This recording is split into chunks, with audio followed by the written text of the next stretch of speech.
This podcast is brought to you by Craft Beer and Brewing Magazine for those that love to make and drink great beer. To learn more or to subscribe, visit beerandbrewing.com or find us on social media at Craft Beer Brew.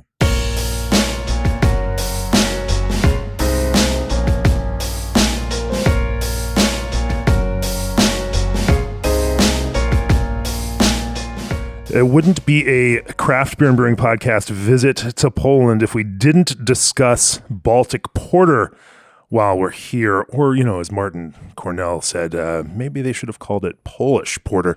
I don't know. Well, anyway, we'll have it. We're here on the final day of the Polish Craft Brewers Symposium. And joining me for this episode is Marcin Chmielarz, brewer and founder of Baltic Porter Day. Yesterday, you gave a presentation on, I believe it was diastaticus here for brewers. That was your presentation, right? Well, let me say first, welcome to the podcast, Marcin. Hello, I'm really excited to be here. I'm listening to the podcast, not all the time, but frequently. And wow, it's really a dream come true for me to be the guest on your show. Well, I'm excited because you not only are you a giant proponent for Baltic Porter, we have found so many beautiful advocates for Polish styles here, from the brewers at Grodzisk, the other Marcin we also had on the podcast, and now what you are doing, pushing for Baltic Porter, creating Baltic Porter Day, and building box sets of Baltic Porter, to celebrate with competing breweries here in Poland. You are an evangelist for Baltic Porter and a supporter of Baltic Porter, and I'm looking forward to talking with you. Not just about some of that history and tradition of Baltic Porter, but how ways to brew excellent Baltic Porter. And then also the other thing that we see here, which is modern interpretations of Baltic Porter, because with all of these historical styles, it's also important not to just freeze them in time. Beer isn't a museum.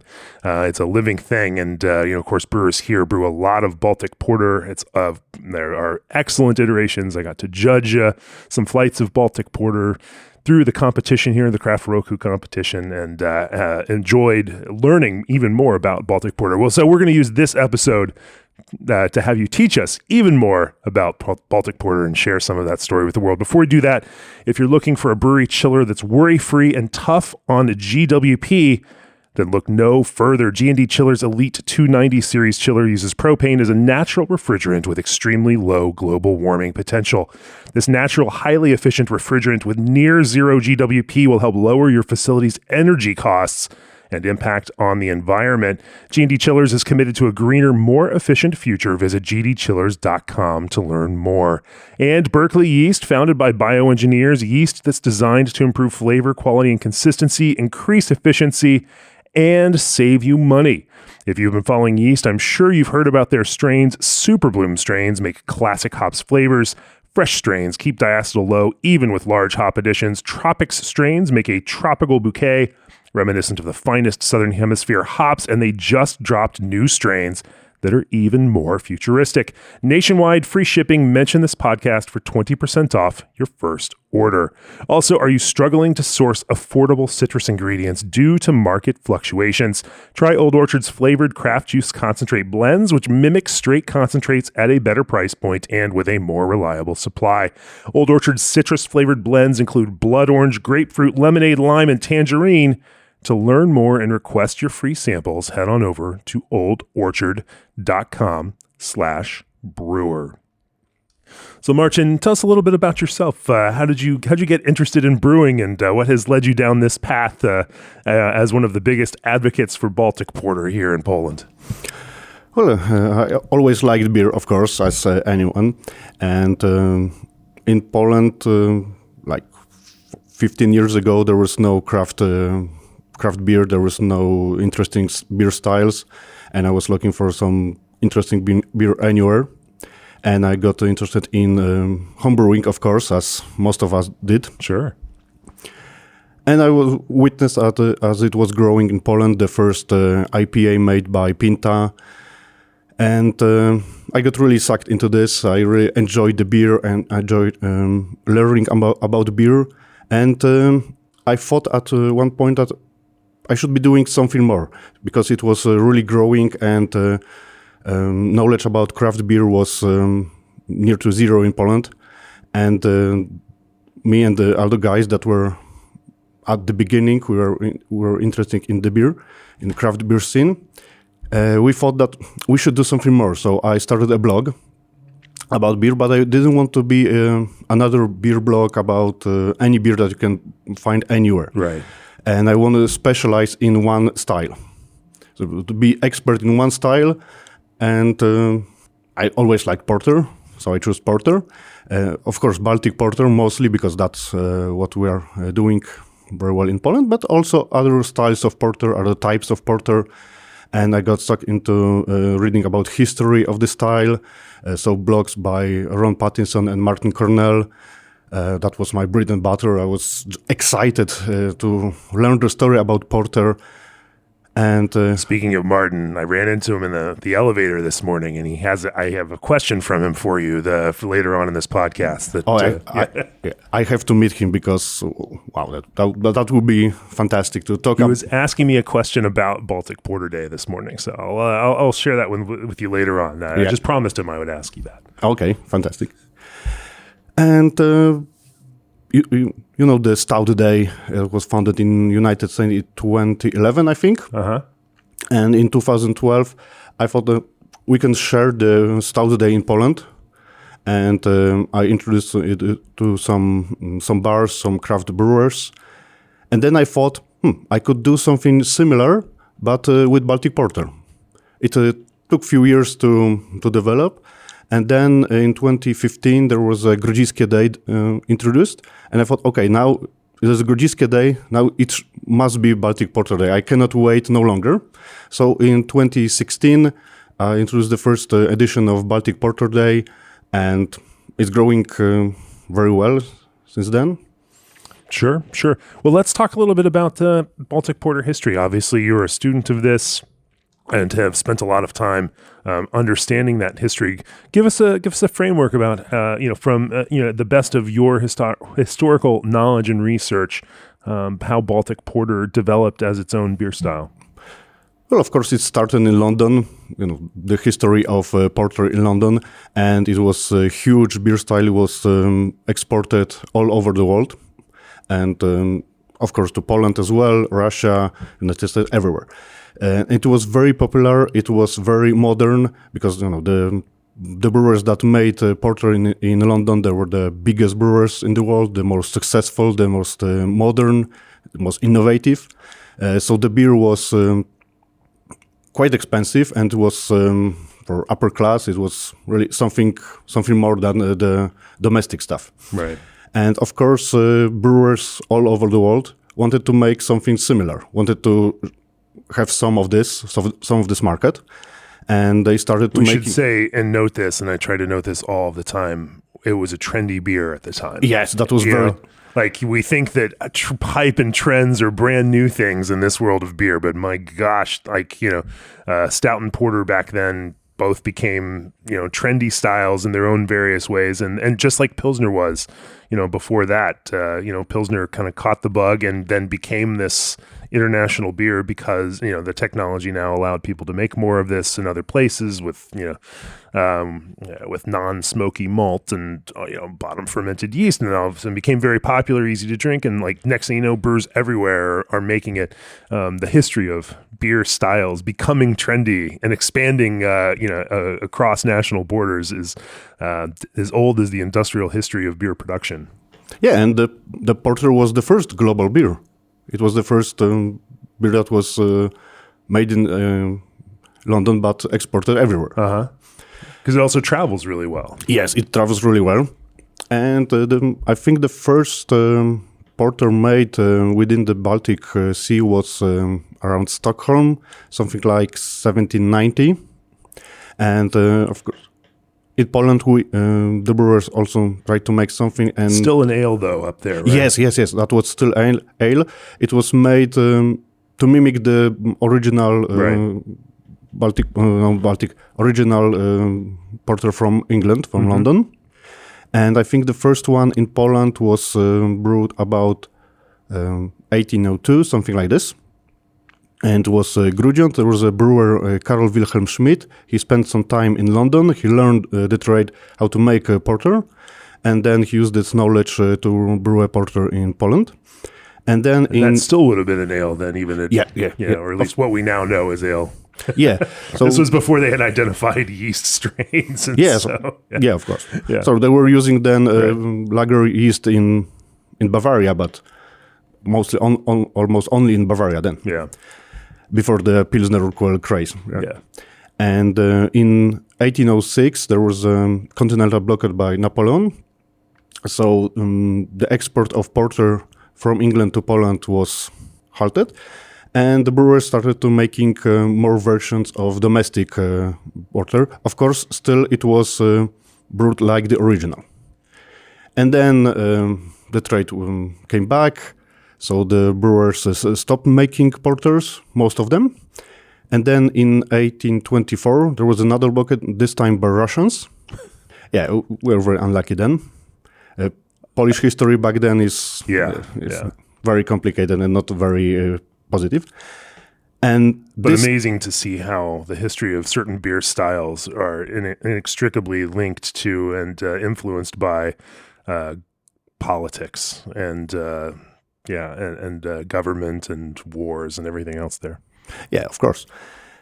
So in this 1824, there was no English beer in Poland back then, and the brewers, there was another wave of brewers making porter in Poland, and this time it stuck. But also this was beer made like the one in London, so ale fermented, and in time the export came back after some time, but then there was still porter made in Poland, like the one in London and the original one from London. So they were sold simultaneously for some time. And then I think it was something about the end of 19th century. We don't know who, when exactly and why, but somebody made the decision to make a porter, but change the yeast. Probably, I think this was some brewer from Germany, because back then there was a lot of new breweries made in German style, and then back then bottom fermented beers in German were quite huge, so they got the technology, they had the know-how, so they made a porter but just changed the yeast. It sounds like, from a production standpoint, it makes sense if you are making pale lager as a beer, you have the perfect way to grow up more yeast to make this other beer rather than keeping another yeast strain going. And so just in terms of brewery efficiency, it would make some sense there. Yeah, and the Germans thought that you can make English style beer with ale yeast and with lager yeast. Back then it was not that huge styles, map of styles as we know today, true, right? They weren't entering competitions with very strict guidelines for their entries, right? So if something works, then it works. So if you can make a bunch of beers using one strain of yeast, have just one strain of yeast in the brewery, that's better for you, right? And then came the 20th century and decline of strength of porter and decline of popularity of porter in London. So it was weaker and weaker and weaker, became weaker and up to being undrinkable. Sure. And it disappeared completely, right? Right. But in Poland, in Baltic countries, we stick to the original gravity. Huh. So we made porters like the one that was exported back then from London, but we stick with making them strong beers. So the London porters became crappy and then disappeared, but they stayed stronger here and the way people expected them, and it kept the tradition alive. Yeah, exactly. Because in London, it was huge. It was the main beer. Uh-huh. And here it was like something more sophisticated. And to keep it that way, it should be still strong, because it wasn't everyday drink. It was like a fine wine. So you have to keep it at certain level to be good, right? To be sellable. Yeah. Well, let's change some gears here and start talking about historically how those recipes. And I imagine you've done historical research to look at some early recipes, but then let's talk about. I want to talk about how Baltic Porter generally looks today. Obviously, every brewer is going to have their own interpretation of that and their own ways of doing it. But it'd be nice to talk about some of the stylistically how you all think about what makes a good Baltic Porter. From a sensorial standpoint. And from a taste and aroma standpoint, and then how that translates into both those ingredients that brewers choose, as well as the techniques that they use in order to amplify and make that excellent. I want to talk about that, but first, Indy Hops breeds new hop varieties to help brewers captivate beer lovers. Brewers worldwide trust Indy's unique varieties, Strata, Lorien, Luminosa, Meridian, and Audacia, to modernize, brighten, and diversify their beer lineup. Indy also offers classics that thrive in Oregon terroir, such as Chinook, Crystal, and Sterling, thoughtfully crafted and selected hops to meet your brewing needs. Visit indyhops.com/podcast to discover what's new in hop flavors. Indy Hops, life is short. Let's make it flavorful. So let's talk about recipes. If obviously that great historical research from folks like Ron and from folks like Martin digs up, imagine some old recipes and these kinds of things. And so you've been able to see how some of these recipes evolve over time. What did old recipes tend to look like? Obviously, malt was different then, and they didn't have some understandings of what was going on in the brewery in the way that we do now. And then how have some of that approach to making to ingredients in Baltic Porter shifted over the last century to where it is now? Well, we have some historical evidence how they make porters, and they try to mimic the one that were made in London. But of course, in time it changed because the availability of the malts. So we use continental malts, and some say that Baltic Porter were made with Munich malt back then in 19th century. No, that wasn't the case. No. There was no Munich malt then. So there's completely different types of malt then. And of course, when the malts progressed, so the recipe has to change. But now there's I think two schools of brewing Baltic Porter if we talk about classic Baltic Porter. So one is just use Pilsner malt, a lot of Pilsner malt, and then add some caramel malt, add some black malt, and there you go. I don't think that's the best approach to make Baltic Porter, because we want to make it very malty, very rich, and so I think... and it's rich and malty, but also it has a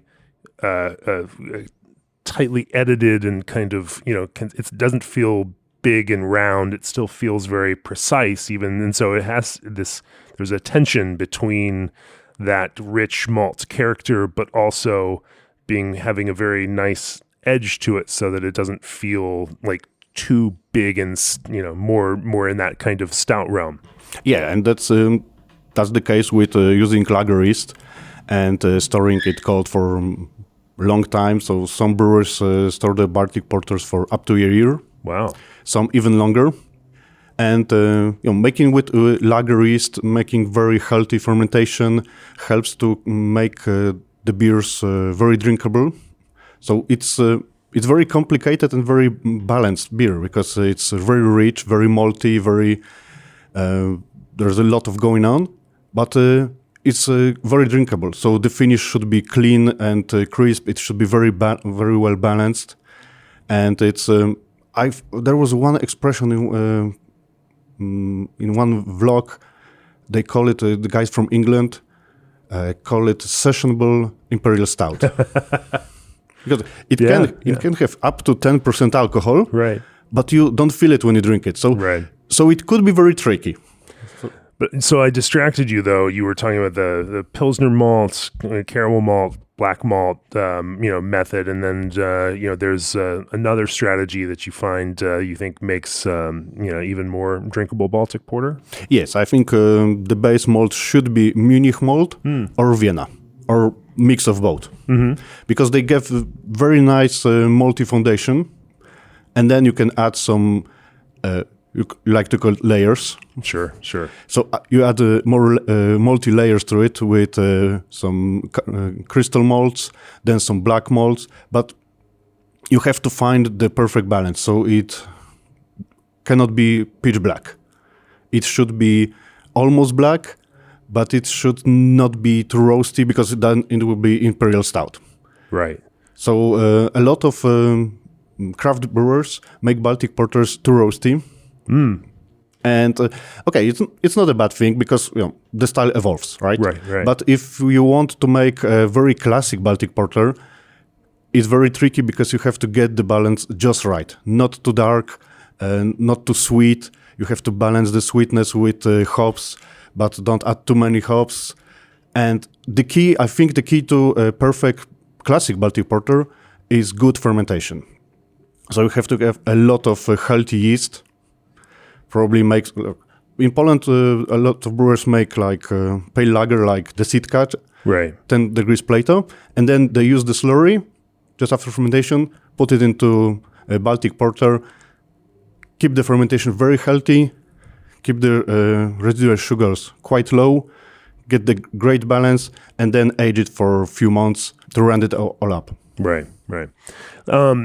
You mentioned blending Vienna and Munich malt. Talk to me about that. It's an interesting idea, to build a base with something that has more character like that. It almost feels like that might be too much, but you think that actually provides the right kind of richness for that. Yeah, I think it provides really the malty character, right? Uh-huh. So okay. Of course, you can add some Pilsner malt, you can add some smoked malt, you can add whatever you like, to be honest. Sure. Just keep in mind that it have to be very malty, but very balanced. Yeah. And some brewers, if you want to make a classic Baltic porter, which is 18 to 22 Plato, I think the Vienna and Munich is the right way to do. But if you want to make imperial version, like 25 Plato or even more, then I think adding Pilsner malt as a base is the best way, because you don't want to be too sweet, too cloying, too malty. So up to 22, go with Munich and Vienna. After that, add some Pilsner malt to lighten the body. Sure. When you add in layers of crystal caramel malts, in the middle, what kind of percentage is that generally of a grist bill? Do you know? I'm putting you on the spot right here. I would have to check my notes, but just few percent of caramel malts. I like to use more than one crystal malt in the grist. I like to use like 2 or 3 crystal malts just to give it more... Just hitting a range of Lovibond levels there? Or are there specific ones that you like, for flavor? For flavor, mostly. Okay. I like to blend a few crystal malts, just that every crystal malt can give something from itself. Right. It will not... you cannot taste this one was used, but I think it builds a really nice, complicated flavor profile. I just like to make beers with a lot of malts. Sure, okay. I think spoken like a true former home brewer. We got to use lots of different malts. Yeah. Yeah, it's tricky in the production brewery, but right. in home brewing you can just add just a little bit, and in production you have to have a 25 kilo minimum of one malt, right? Right. So it's more tricky, but we can manage. Sure. And then in terms of dark malts obviously is where everything gets tricky, because you want to avoid the acrid or ashy kind of character. It needs to feel full, but also not too full. It needs to have a dark chocolate or light coffee kind of edge, but not be too roasty. As you mentioned, smoked malt can work its way in here, but you want to keep that balanced so that it doesn't end up chalky or gritty or charcoaly. What do you lean on if you were brewing your own Baltic porter for dark malts that that help build that nice character? Well, I like to blend different dark malts again, like with the crystal, but I like to start with the lightest dark malt possible. The lightest dark malt possible. Yeah, so it gives color, gives character, but you have still place for adding some more. And the baseline should be the color. So you should not make it too black. and not adding roasted barley. When you say not black, what I look at, and as I was looking at Baltic porters and judging, this week, it means they look dark, and then as you look through the light, you can catch an almost ruby kind of deep reddish kind of tone, at least around edges, and still see through the beer. It is not an opaque beer. Yeah, and that's a really fantastic look. You have a Baltic porter, it's clean and ruby, and just right. That looks just right. So you can use pale chocolate malt from England. You can use Carafa Special, which doesn't give you the bitterness of roasted malt. Just keep the baseline of the color. Try not to make it too dark. Sure. But use whatever you like. Well, in classic Baltic porters, when you use not many malts like Pilsner and one crystal, one dark, you just use black malt. You can do it as well, no problem with that. But if you want to make it more flavorful, build more layers of maltiness, I would go for 2 or 3 dark malts. Not too much, just to hit the right color. Sure. Well, let's then talk about process, and let's talk about how brewers brewing Baltic Porter use those malts through a mash process. Obviously, the goal. This is bottom fermented beer. Do you find brewers in Poland using a decoction process through their mashing, or are they using a step mashing, infusion mashing? Talk to me about a typical kind of mash regimen for brewers making Baltic Porter here in Poland. Well, the typical mash regimen is infusion. There are some brewers that use decoction mashing, but mostly it's used for pale lagers, just to keep them light and give them some malty character. Right. With Baltic Porter, you don't have to go through decoction because you will have a lot of malty character from the malt itself. So you don't have to get into those trouble making extra Maillard reaction isn't going to make it through all of this extra malt flavor, generally speaking. Yeah, you get a lot of Maillard reaction from the malt. So you don't have to add more. Just focus on the malts, right? The mashing is pretty straightforward. Yeah. It depends if you want to make it more dry.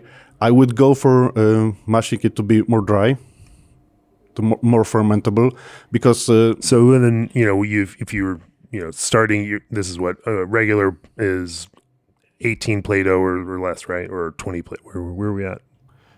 The golden rule is 22 Plato, but under 22 Plato. So under 22 Plato, and what is a typical finishing gravity when you say you want it dry? What does dry mean in that context? 3 to 5 degrees Plato, but that's a good range. It's a good range. Good range, yeah. It depends, of course, how do you want to make it, right? And it's not carved in stone, so you can make classic, but you can play with the style, of course. Sure. So if you want to make it sweeter, okay, you can make it sweeter, no problem. If you want to make it very dry, you can do it as well. So whatever works for you, right? Sure. Where do most brewers making Baltic Porter in Poland end up in that range? What is the local preference? Sweeter or drier, or is it also the same kind of range? It varies because there are some Baltic porters who are quite sweet, even up to 8 Plato residual gravity. Oh, wow. Yeah, so you can just drink the beer thinking, I could ferment it a little bit more, just add some more yeast to it maybe. And alcohol range from 22 Plato is from 7.5 to 10% alcohol by volume. And the best one for me, I think, are the ones that have not much residual gravity, which are quite dry, and it helps with the drinkability. Because if you have a lot of residual gravity, it's sweet and cloying, and you drink a few sips and you don't want any more. But the perfect Baltic Porter is like you have a half-liter bottle, you drink it all, and okay, that feels good. You want to have another one and another one, and you have to stop it there. And next thing you know, the Zubrovka shots come out, and it's a real night. No, don't do it. Don't do it. You will regret it in the morning.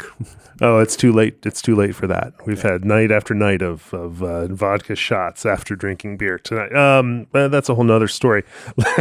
Let's keep following through. So we go through a typical infusion mash, and then let's talk about hopping. You're driving a lot of bitterness in Baltic Porter now through that malt, and you've got some of that dark malt that is adding its own bitterness and perceived bitterness to the beer. What's a typical hopping regimen and schedule then look like? Through the boil process here, and talk about like boil length too. Is Baltic Porter brewed or boiled for a longer time also in order to reduce the beer? I have to add one more thing about the ingredients: water. Water. Oh, that's true. It's true. It's very important with Baltic Porter. You have to have a high residual alkalinity. Okay. To keep the acidity of the dark and crystal malt at bay. So have them to be chocolatey and not sour from the for the malt use. So that's very important. And if you have that good, you'll have a good maltiness. And talking about hops, in classic Baltic Porter, they are just used to balance the sweetness of the malt. So you just add like up to 40 IBU, and that's enough. And just for the boil. So just a first, a 60-minute edition or a first start a boil edition? Yeah, 60 minutes will be fine. And of course, you can do whatever you like, right? Sure, of course. There are a lot of hoppy Baltic Porters, but if you want to make We're not talking about what everyone has to do. It's just, I'm just curious what a lot of brewers here making them do, and so in a general sense. Yeah, so in general sense, we use not much hops, just for the bitterness, just for the balance. So from 20 to 40 IBU is enough for most Baltic Porters. What type of hops do brewers typically use for these? Mostly Polish hops, noble hops.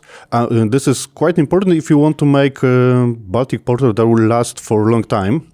Use noble hops, which have a very similar amount of alpha acids and beta acids. Because, in time, the alpha acid, the bitterness from alpha acid fades away, and the bitterness from beta acids is quite stable. And in time, the perceived sweetness will be higher. So you have to have some residual bitterness that will stand the test of time to balance the sweetness. And the best one that are made with good malts and good hops can stand up to like 5 years and be still drinkable and enjoyable. And given that, some brewers are leaving these in tank for a year before they even release it, you're thinking about your hops and how that expresses when, down the road, how it will develop even, at that release time, and planning for that rather than just how it is coming straight off of fermentation. No, that's interesting. And so just some generally, 4 to 6% alpha noble hops, very simple stuff. Yeah, that will be best. So Czech or German noble hops, I think that's the best for bitterness addition. Yeah. And then, like I said, is it a typical 60-minute boil, 90-minute boil? How does that work? 60 minutes, of course, is the minimum, but there are a lot of brewers that are boiling for. But there are a lot of brewers that are boiling for longer, 3 hours, 4 hours. 3 or 4 hours, okay. Yeah, that could work as well. 24 hours boil. So there was old style Porter Warszawski made in Warsaw. The brewery is now long gone, and they were boiling for very, very long time because they cannot get the plate they want just for mashing. So they have to boil down the beer, and it helped with some caramelization, Maillard reaction, so it became even better. I imagine if that would be more in the Imperial Baltic Porter range where you were trying to make it that big, right? Or was this just an old brew house where they could only put so much malt in there? Yeah, it was an old brew house. So if you cannot make a 22 plate with your brew house, you can just make like 18 and then boil it down to 22. it will help, of course. Sure. If you can make it on your equipment, of course.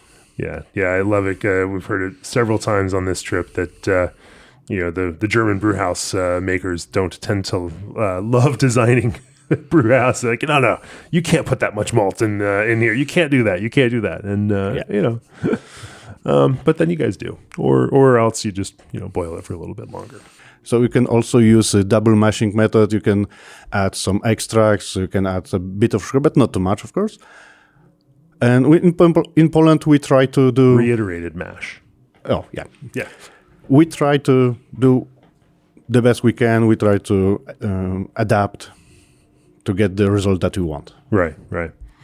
Then so after that process, typically, I guess we shouldn't say typically, because we can talk about dry hopping Baltic Porter when we start talking about modern iterations, because there's some of that going on in interesting ways. In fact, I think I've talked about that here on the podcast in the past. But let's talk about fermentation. Before we do that, you mentioned yeast health.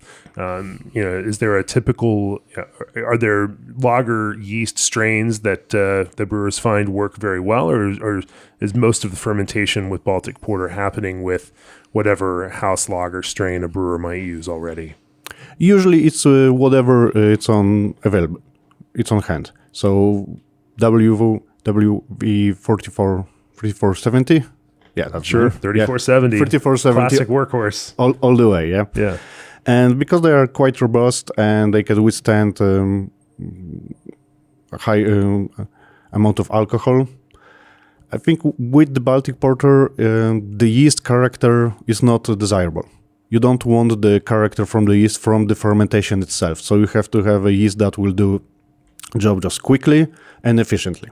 And you have to have a lot of yeast, healthy yeast. So that's in all the process of making Baltic Porters, I think the yeast is the most important part. Because if you screw that up, you cannot save it. It won't make you a beer. Well, you can save it. Just add some Nottingham yeast to finish the job. Oh, let's not do that. Sometimes it works. Okay, all right. In terms of yeast, density and pitch rate, obviously you want a pretty high pitch rate with lager yeast to be able to healthily ferment something here, and then yeast nutrition. And this kind of thing is also going to be important. Are there any strategies around that in fermentation that brewers use with Baltic Porter? Yeah, just use as much yeast as possible. To use the calculator and then add a bit more. Yeah, maybe. And of course, yeast nutrition is very, very important. And aeration, with oxygen, with pure oxygen, if you can, just keep the yeast happy, give them all they need, and they will take care of it. Sure. And then obviously, long fermentation and then long lagering, is typical after that. Yes, a long fermentation and very, very long lagering. Very long lager. So it was the classic Baltic Porter should be aged for at least 3 months.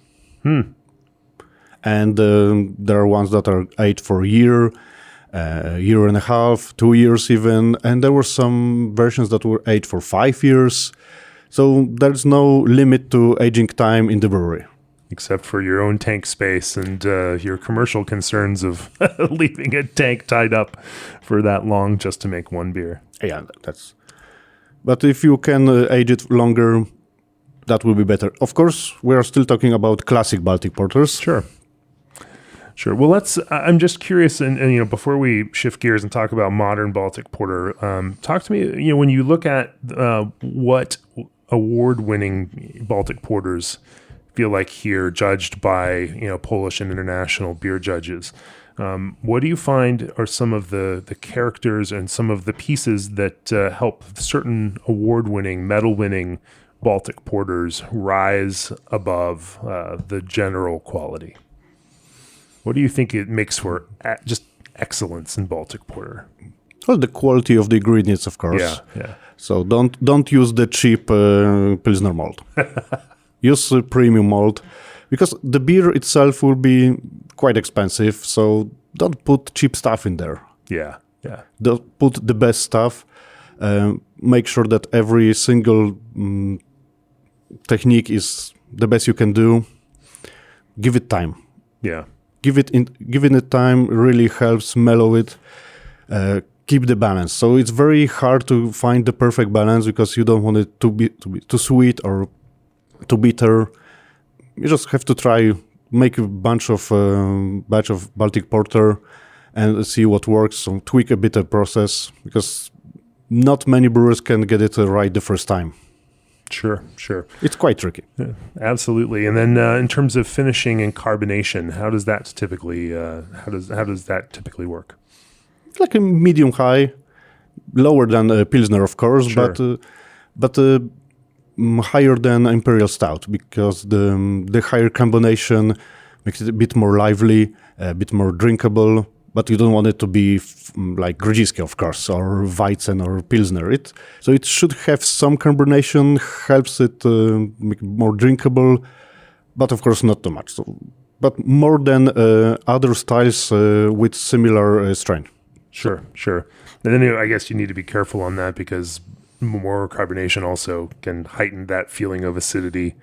And also, so you need to keep that piece in control with your malt too. I think acidity from the carbonation is not an issue because we have that much going on in the beer that right. By that point. Yeah, it won't make any difference, but it will make a difference with drinkability. Sure.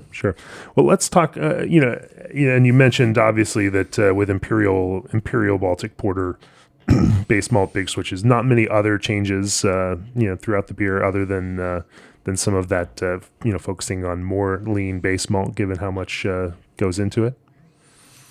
Yes, and the Imperial Baltic Porters, the one I had, they're usually not balanced. So above the 22 Plato, I feel that like 24 Plato is the limit. Then you can make, above that, you have to make some changes to the recipe because you cannot get it as dry with the yeast that you are using most of the time. And you have to change the balance a bit. Most Baltic Porters are Imperial Baltic Porters are either too sweet or too bitter. So it's very, very hard to get the balance just right. So Imperial Baltic Porter is not very true to style. It loses some character of the Baltic Porter, but it could also be great beer, right? I think the 22 Plato is the gold standard. The gold standard. Yeah. All right. Well, let's talk about modern iterations of Baltic Porter, and I think that's another interesting thing. In the same way that we have seen modern iterations of Grodziskie with fruit, with other ingredients, like we also see a wide range of that in Baltic Porter. When I've talked to the folks from Pinta on the podcast in the past, they've talked extensively about making dry hopped Baltic Porter using Pacific Northwest hops. It was such an interesting way to both pay respect to the Baltic Porter tradition, but also add their own modern contemporary spin on it and keep it interesting. And I mean, I love hoppy dark beers, and the idea of having a beer like that, like an Imperial Black IPA, it actually, it scratches that same itch. It's in the same kind of realm there. Talk to me about some of the more interesting modern iterations of Baltic Porter that you see brewed here in Poland. Oh, there is a lot of interpretation of the style because years ago. Polish beer geeks were thinking Baltic Porter should be classic Baltic Porter. You cannot change that.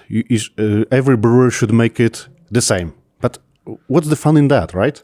This isn't a museum. Yeah. Like this is a living thing. And it's actually very good for the style if it, like Grodziskie. Right. You can make classic Grodziskie, but tweak it a bit. Make some fun with it, right? And Baltic Porter is a style that you can have a lot of fun with. You can add a lot of different ingredients. So there were Imperial versions, there were dry hopped versions, versions with plums, smoked with rye, with oat. And I think it's very good for the style because it makes the style live. Because you don't have to drink the same beer over and over and again, just made by different brewers, and the differences are very small. You can have roasty version, which will not be classic Baltic Porter. On the judging, no, it should not get a very high score. But if it's tasty, okay, that's no problem. I should note that there, in this competition, the Craft Roku competition, 4 different categories by my count for Baltic Porter. Imperial, regular, and then of course also with additives, I believe. And so, these are all separate. And I just loved the idea of coming to a competition that has so many Baltic Porter categories. It's an atypical thing for the United States. But that, that's the way it should be, right? There should be all these, this room for expression. It is interesting, especially as you mentioned, smoke and, fruit like plums. Smoked plums are actually a pretty common ingredient in Baltic Porter because they're also a common, smoking things is very popular in Poland in general, and smoked plums are a common ingredient. And talk to me about making a Baltic Porter with smoked plums. It's actually a very good idea to make Baltic Porter with that kind of fruits, because you have the notes of plums in the Baltic Porter already. They should be here, right? Right. So the idea is to add some things that will enhance the profile of the Baltic Porter, to make it more fruity, but not adding passion fruit to Baltic Porter. Just don't do it. Sure. But the smoked plum is very good example. This is what was made by Cormoran Brewing. They are making a lot of great classic Baltic Porters, but they made Imperium Prunum, which is Imperial Baltic Porter, 26 Plato, and they aged it for 2 years almost. Oh, wow. And they aged half year with smoked plum, Suska Sechlońska, which is made just one region of Poland. It's regionally protected, very smoky, very nice, and the plum give the beer some smoky character, some plum character, and also a bit of acidity on the finish. But also this beer was not out of balance. So it had 26 Plato, I think 10.5% alcohol, but it was still very balanced, and it didn't drink like Imperial Stout. It was a quite clean finish, so it was Baltic Porter with something added. And then some brewers went in that direction, so keep the Baltic Porter true to style, but then add something. So add chocolate, or dry hop it just a bit, or add smoked malt, which actually works really well with Baltic Porter. So you have this, I think the smoky malt and the black malt really work together very well. You have campfire notes and black and smoke. It's the same process, right? Smoking, so you have it's very complementary. Sure. That caramel, a little bit of chocolate, and a little bit of smoke, it feels very, you're right, campfire. And if you add a little vanilla in there, you've got a s'more over your campfire. Another interesting iteration is barrel-aged Baltic Porter. And there are, increasingly more barrel-aged Baltic Porters appearing here on the market for that type of, beer geek that wants an extra special iteration. No, not really. Barrel aging in Poland was big 5 maybe years ago. Okay. And now it's declining very rapidly. Interesting. So there are a few brewers that still make good barrel aged versions of their beers. And the error that some Polish brewers make, they make the basic beer. They release the basic beer and then put some of it in the barrels for 3 months. Yeah. So it doesn't change much. Okay. And but the guys from Pinta Barrel Brewing, they know how to do it. So they make only barrel versions. They design the beer to be aged in barrels for a long time. Right. They don't put the basic version on the market. Just put in the barrels for years or 18 months, stuff like that. Then it works. So it was quite big in Poland. Everyone has at least one barrel. I put something in it, and sometimes it's work good, sometimes not really. And now I think only the ones that make it really, really good and really take care of it they still can sell some Baltic, some barrel-aged versions. Others just move from it.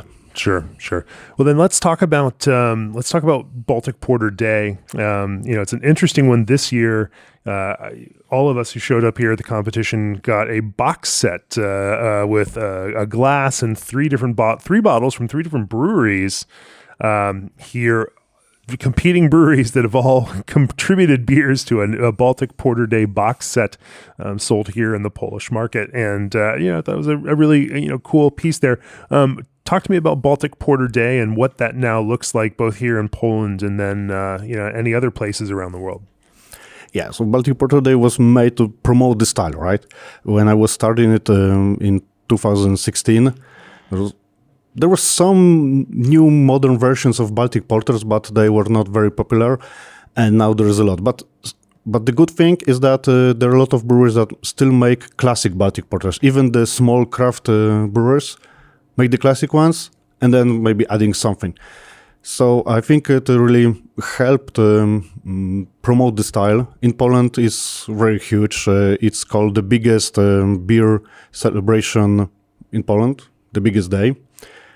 And each year there are more than 100 pubs that participating in the event. And it's growing outside Poland as well. Of course, in Poland we have a lot of breweries that make Baltic Porter, so it's easy for us. You go to the shop, you have 20, 30 different Baltic Porters all the time. So it's very easy to make a Baltic Porter Day here. But also it's growing in other countries as well. In Denmark, Sweden, there's some interest in United States. And this year, 2024, Untapped made a badge for Baltic Porter Day, and it really helped. And also Craft Beer and Brewing Magazine made a bucket list for 2025. Yeah.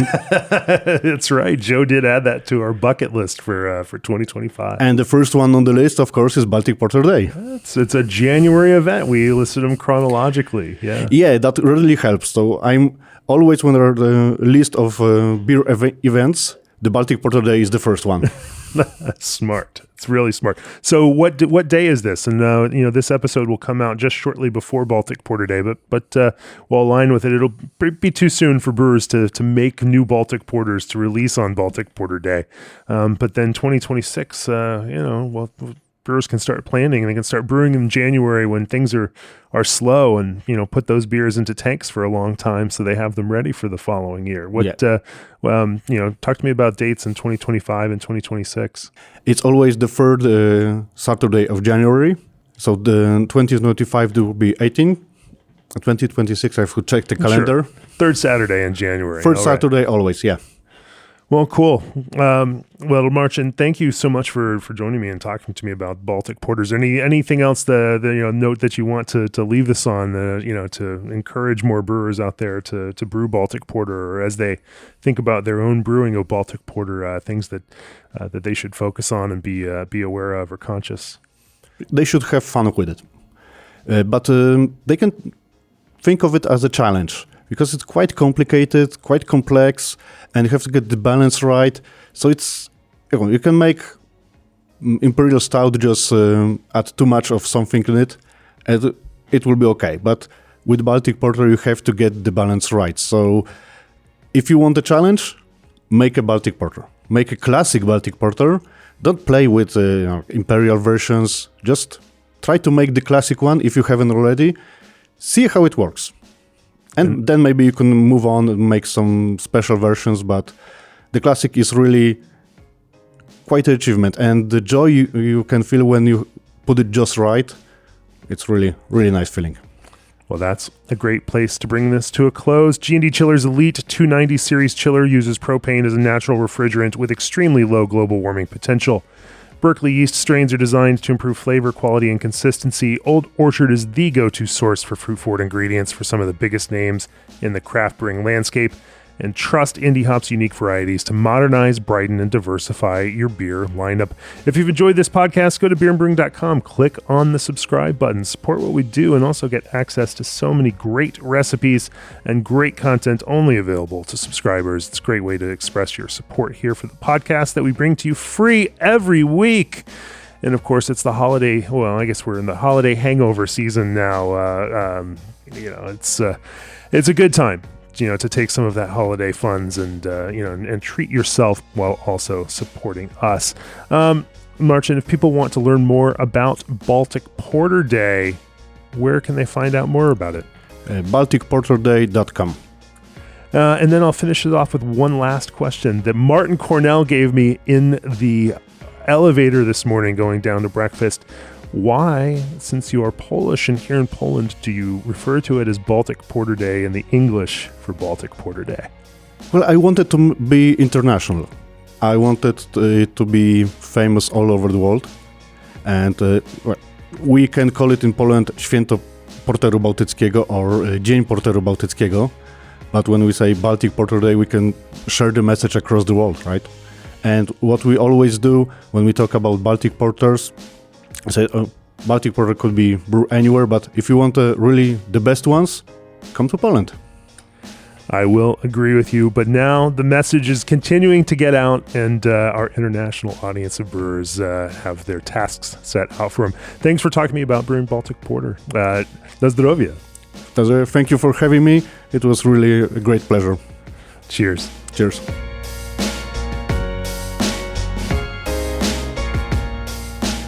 This podcast has been brought to you by Craft Beer and Brewing Magazine for those who love to make and drink great beer.